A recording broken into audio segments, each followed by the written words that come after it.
Même quand les gens ne sont pas directement dans les zones de combat, c'est extrêmement risqué de se rendre à l'hôpital. Pour les patients d'abord, mais aussi pour nos équipes.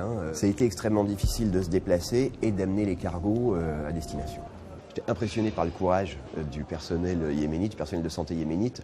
Il faut s'imaginer des niveaux de combat et de bombardement extrêmement intenses, que ce soit dans le gouvernement de Saada au nord, où on a un petit hôpital rural dans la ville de Haydan qui a été détruit, qu'on a reconstruit, etc.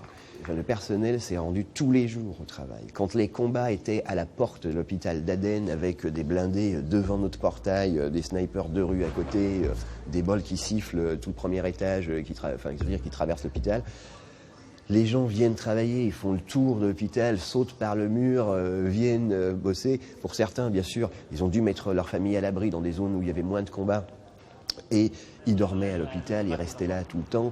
J'ai eu que des exemples où j'ai été impressionné, vraiment, vraiment. Et il y a encore beaucoup de structures du ministère de la Santé qui fonctionnent avec des gens qui ne sont pas payés, avec très peu de moyens, et les gens vont quand même au travail, quoi. Ils nous réfèrent des patients, des conducteurs d'ambulance qui ont été payés depuis X mois et qui continuent de travailler avec un niveau de risque, énorme.